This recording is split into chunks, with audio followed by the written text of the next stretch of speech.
In the past 50 or so years, the genre of cyberpunk has undergone an evolution, separating it into two distinct genealogies. The first of which takes much of its inspiration from Western sci-fi novels, films, and other media from the late 20th century, such as William Gibson's Neuromancer and Philip K. Dick's Do Androids Dream of Electric Sheep, later adapted into sci-fi thriller classic Blade Runner. This heavily impulp-inspired version of cyberpunk often explores capitalism, subjugation, and class through the perspective of humans placed precariously at the advent of emergent AI and cybernetic technologies, questioning what it means to be an individual, a worker, or merely a machine. This is often what is most traditionally recognized as cyberpunk, and is the aesthetic blueprint for much of the genre. The second very similarly explores what it means to be human, but from a much more existentialist perspective. Taking much of its inspiration from esotericism and Eastern spirituality, this type of cyberpunk is distinct in that it often likes to explore the afterlife and the spiritual future of humanity after becoming entangled with technology. The ghost in the machine, if you will. Although it can hold many of the same stylistic traits as Western neo-noir cyberpunk, as is seen in the work of its most prominent forefather Masamune Shirow, Techno-Spiritual cyberpunk is allowed to wander more aesthetically, as can be seen in newer works such as Serial Experiments Lane or its lesser-known sibling by the same creators, Texanalize.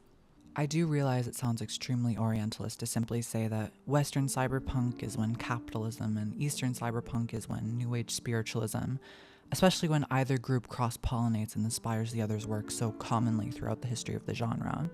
So I am more inclined to refer to one as neon noir futurism, highlighting the vintage crime thriller sci-fi sensibilities juxtaposed with bright, colorful highlights of neon nightlife, while I refer to the other simply as techno-spiritualism, highlighting the religious nature of many of the themes. Most offshoots of cyberpunk as a genre, such as the more gore-fueled biopunk, still exist downstream of these two schools, barring many of the same themes of far future technologies melding with humanity. Similarly, much of the media that exists today collages aspects of old internet artifacts and culture and concepts of spiritual beliefs often exist downstream of these themes as well, which leads us to Disillusion ST. The dreamlike prequel dungeon crawler that leads you through an ever-looping landscape of doors and abstract NPC encounters. I was thrilled to find this game after years of enjoying surreal art games like LSD Dream Emulator that allow players to freely explore a seemingly endless dreamscape. Disillusion ST had absolutely scratched this itch for me. Disillusion takes inspiration from other techno-spiritual and cyberpunk works, not only in its content by pulling themes from various belief systems in similar works, but also in its medium, allowing players to explore a world that merges the digital realm with the afterlife, often alluding to spiritual truth that exists in the periphery of the game. Other works in this genre do a good job of evoking this uncanny feeling of deep unspoken reality being acknowledged, similarly to how people identify strongly with the themes of superficiality addressed in The Matrix. Acknowledging the overlap between the existential and the digital is a startlingly human experience. And though on its surface, and for maybe the first hour or two of the game, it's easy to mistake this disjointed flow and collage-style visuals of Disillusion for a completely randomized and substanceless game designed to evoke machine girl, anime, gore, internet culture aesthetics. However, as you play, you begin to realize that each of its many strange characters are trapped in this hell alongside you, and each have their own unique story that unfolds as you wander the world. In fact, much of the game progresses by simply wandering of your own volition and speaking to every NPC you meet. As you progress, dialogues that seemed random and disjointed give light to the unique suffering that these other tortured souls are going through, and slowly you realize the true scope of the world that you're exploring. It's not simply boundless because you're exploring randomized maps and loops. It's a deeply detailed and structured world that you're given the unique ability to explore every part of, lending order to the chaos. So what is Disillusion ST about? Well, the short version is, you're a golem summoned to an area called Naraka by a deity named Melpomene, or Mel for short. Mel is tasked you with hunting a number of desire-bound items in hopes that you will help construct a great tower that will be the salvation of those left wandering the Naraka. As those of you familiar with the previous game may know, this goal is successful, but at a cost. This scavenger hunt effectively is meant to locate devas, or people who have a material fixation that binds them to the Naraka, so they aren't doomed to wander until they lose themselves as many have in this series of hells. Because that's what Naraka is. It's an interstitial space similar to purgatory, made up of 8 hot hells and 8 cold hells, according to Hindu and Buddhist beliefs, intended to wash the soul of its karma and memories before reincarnation. Many of the souls in Naraka with you are there wandering as well, and their various storylines only pushed along by your intervention. Because as it slowly revealed to you, you have an uncanny ability to connect the past and the future by traversing these memories of the residents of Naraka, thus relieving the devas of their fixations. So what is the long version? Little is ever revealed about you as the main character, but as can be gathered from various dialogues, your name is Ryan. You're a type of ensouled golem, distinct from the golems Mel mentions that existed before that were merely constructs. This immediately suggests that there is something more to you, the player's presence in Naraka.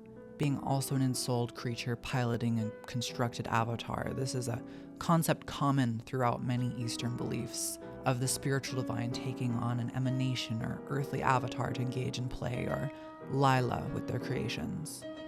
But more on that later. You're a modern ensouled golem capable of weaving between the memories of those captured in the various levels of Naraka, this presumably spanning a matter of thousands of years, while the souls trapped there are doomed to rot away as they wander. The Naraka itself is woven from these memories, and only through an outside perspective is it truly apparent that this is the true structure of the hell. Although the timeline of your stay in Naraka is never quite clear, as you jump back and forth between the memories of its residents, its makeup is very similar to that described in Buddhism. The hot hells, often referred to by the doomed souls, represent sins of passion and are notably arid. Cold hells represent sins of sorrow and go deeper into the Naraka to a place devoid of warmth or comfort.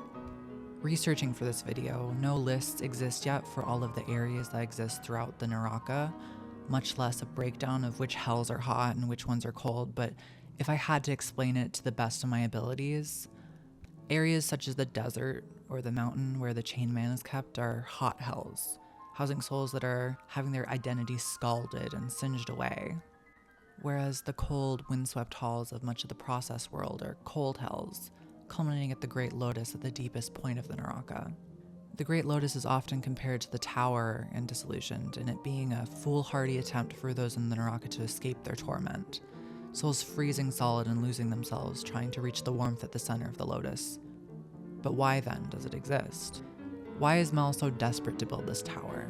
How is it going to offer salvation to those in the Naraka? And why is it that so many residents of the Naraka seem so familiar with Mel, either for bad or for good? As if they have themselves each walked the same path as you while trying to satisfy the muse of tragedy. Could it be that this is the cosmic interplay that we mentioned of Lila, those more seasoned to the Naraka familiar with the fate of those who choose to distract themselves with the machinations of the gods and following their plot lines laid out by them for their prisoners? A simple answer is that desire on its own is the undoing of the immortal, offering nothing but hollow purpose and despair for those who want. Like the girl who lived in the bucket who dreamed of seeing the sun, there is no way she could have known that by giving you her umbrella, she had doomed herself to scorching away when she did finally grant her wish. This is how the muse of tragedy works. Who then are the other muses? In Greek mythology there are 8, Calliope, Clio, Polyhymnia, Euterpe, Terpsichore, Erato, Thalia, and Urania.